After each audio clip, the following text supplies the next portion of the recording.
nikiwa katika mtaa wa Ikulu wa kata ya Hadamilo, halmashauri ya manispaa Geita. Leo hii hizi ni ripoti kutoka hapa katika viunga vya mtaa wa Ikulu ambako ndiko mkutano wa Injili ambako unafanyika, ambao utadumu kwa muda wa siku 7. Mtazamaji, na hapa na kuunganisha moja kwa moja na mahubiri ya mchungaji Elia George akiwa katika viunga hivi vya mtaa wa Ikulu.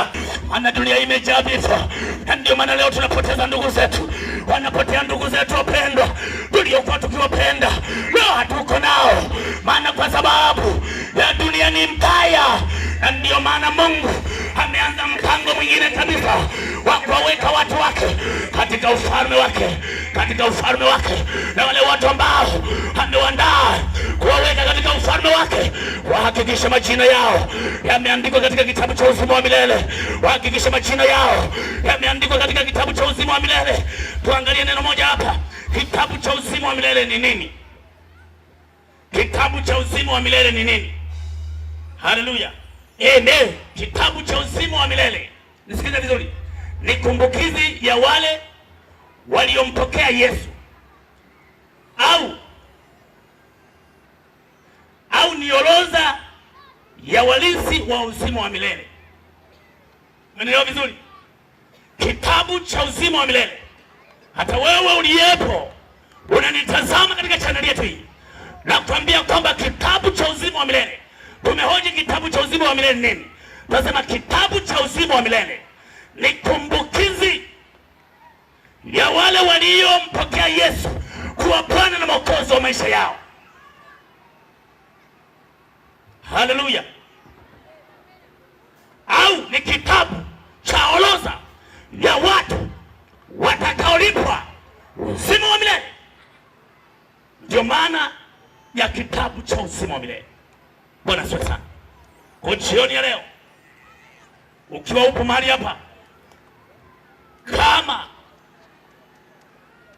unakubali kuungana na watakatifu wote watakaourithi ufalme wa Mungu, nafasi bado iko wazi kabisa, na muda ndio huu, na wakati ndio huu. Mimi nimemaliza niliyotuma leo, nimemaliza. Nimekwambia andaa maisha yako. Napomaanisha andaa maisha yako, utaandaaje?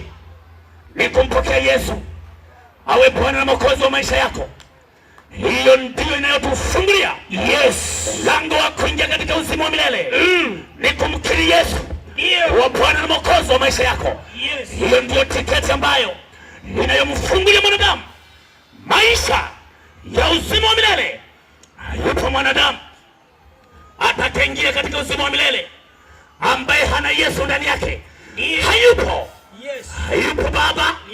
Hayupo hata tajiri ambaye atakaingia katika ufalme wa Mungu ambaye hana Yesu. Hayupo maskini atakaingia katika ufalme wa Mungu ambaye ndani yake hapana Yesu. Na tunaposema hapana Yesu, tunamaanisha kwamba ni wale watakatifu. Usifikirie kutaja jina la Yesu ndio utakatifu. Utakatifu ni ile kuishi maisha yenye kumpendeza Mungu. Siku zote za maisha yako. Siku zote za maisha yako. Utakuwaje mtakatifu kama bado hujamruhusu Yesu aingie kati maisha yako? Lakini mamangu, babangu, wakati ndio huu. Wakati ndio huu. Wakati ndio huu. Wakati ndio huu. Wakati ndio huu. Wakati ndio huu. Wakati ndio huu. Naomba wote msimame, msogee. Waimbaji wote ambao hawajaimba waimbe. Naomba wote msogee. Mpokee uhuru wa Yesu. Mpokee amani ya Yesu.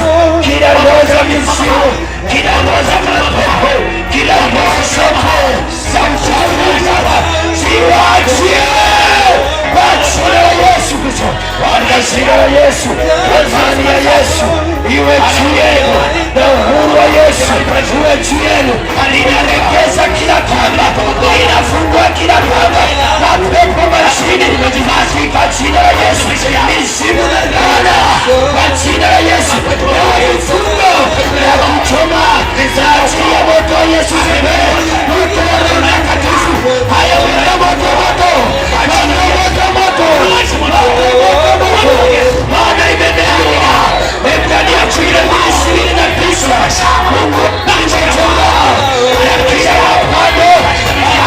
Mungu akubariki sana mtazamaji. Mimi sina la ziada kutoka hapa katika viunga vya mkutano wa Injili ambako ndiko unakoendelea.